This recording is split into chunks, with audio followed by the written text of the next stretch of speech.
어깨는 몸 관절 중에서 가장 큰 운동 범위를 가지고 있어서 신체 기능에서 중요한 역할을 담당합니다.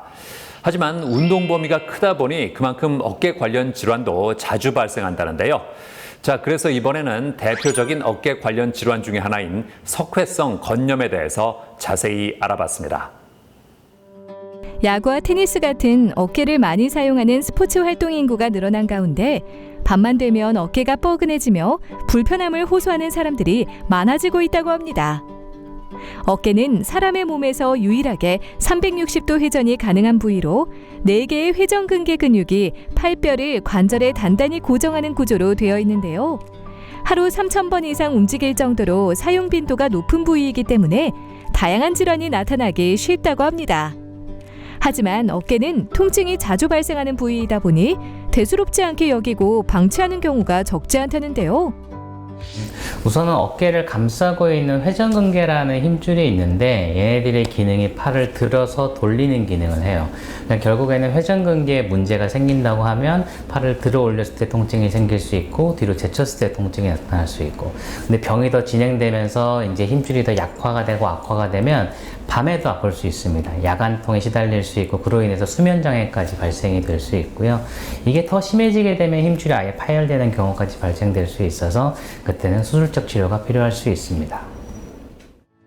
어깨가 자주 아프고 팔을 머리 위로 올리거나 뒤로 뻗는 행동이 힘들 때는 병원에 가서 상담을 받아봐야 한다는데요. 우선 문진과 이학적 검사를 통해 어느 부위에 문제가 있는지 1차적으로 체크한다고 합니다. 그 후 엑스레이나 필요에 따라 초음파, MRI 검사를 통해 정확하게 진단을 하여 증상에 맞는 치료를 받게 되는데요.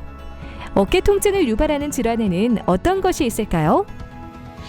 크게 한 3개 정도로 볼 수 있는데요. 우리 회전근개 쪽에 발생하는 질환들을 볼 수 있어요. 회전근개에 있는 염증이라든지 건증이라든지 아니면 파열이 진행되는 경우가 있을 수 있고요. 어제까지만 해도 멀쩡했는데 갑작스럽게 통증이 극심하게 나타나는 경우, 그런 경우는 어깨에 석회성 건염이 발생된 것을 의심할 수 있습니다. 그리고 어깨 관절낭에 염증이 생기면서 어깨가 잘 움직이지 않는 오십견 같은 증상도 생길 수 있습니다. 대표적인 어깨 질환 중 하나인 석회성 건염은 어깨에 석회가 쌓여 극심한 통증을 유발하는 것이 특징이라는데요.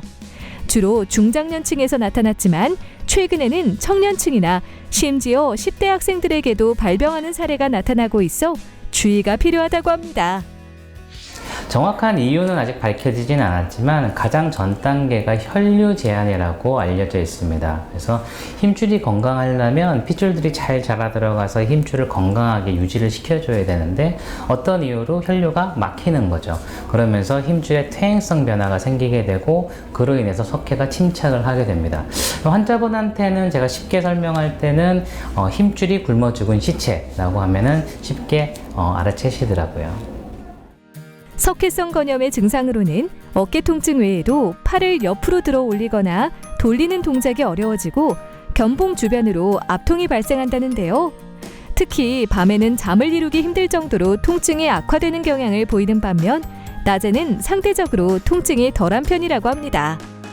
그렇다면 석회성 건염은 어떤 방법으로 치료를 할 수 있을까요? 석회의 크기가 미세할 경우에는 염증 주사나 체외 충격파 치료를 통해 호전될 수 있다는데요. 하지만 석회의 크기가 크거나 통증이 심한 경우에는 석회를 제거하기 위한 비수술적 치료를 시행해야 한다고 합니다. 대표적인 비수술적 치료로는 석회 분쇄 흡입술이 있는데요.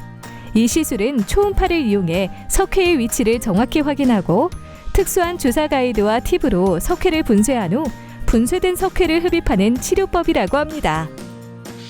우선은 수술이 아닙니다. 그래서 시술이고요. 주사기를 이용해서 석회를 분쇄해서 흡입해내는 방법으로 석회성 건염을 치료를 할 수 있고요.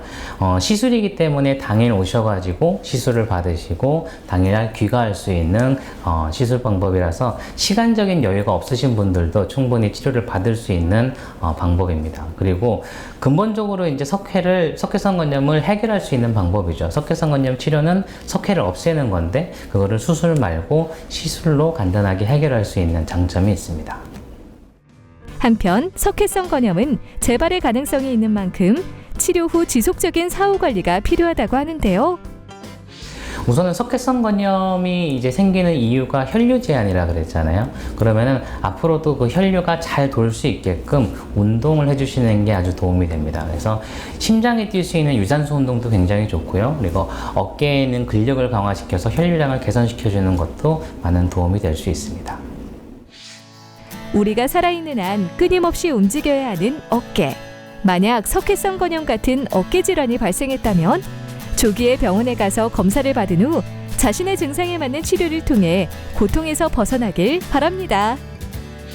흔히들 어깨가 아프다고 하면은 50견이겠거니 하고 그냥 방치를 해서 그냥 병을 키워주시는 분들이 많은데, 가장 우리가 어떤 치료를 하기 전에 가장 먼저 해야 될 거는 진단이라고 생각합니다. 그래서 내 어깨가 왜 아픈지 정확하게 진단을 내리고 그 다음에 치료 방법을 생각을 하셔야 돼요. 그래서 요즘에는 초음파 같은 기계들이 상당히 많이 발달되어 있어서 회전근개 질환 같은 경우는 초음파로 충분히 진단할 수 있으니까 초음파 기계를 가진 그런 병원을 내원하셔서 진단을 정확하게 받아보시길 권고해 드리겠습니다.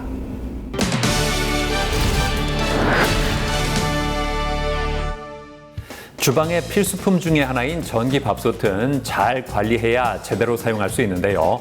간편하게 전기밥솥을 청소하는 방법 알려드리겠습니다. 먼저 밥솥에 물을 2인분 정도 붓고 식초를 한 숟가락 떨어뜨린 후 취사 버튼을 눌러 가동하면 수증기 배출구에 끼어있는 이물질까지 깨끗하게 제거할 수 있다고 합니다. 그리고 가동이 끝난 이후에는 밥솥에 새 물을 붓고 다시 한번 취사 버튼을 눌러주면 깨끗하게 헹굴 수 있다고 하니까 참고하시기 바랍니다. 저는 다음 시간에도 다양한 소식 가지고 인사드리겠습니다. 고맙습니다.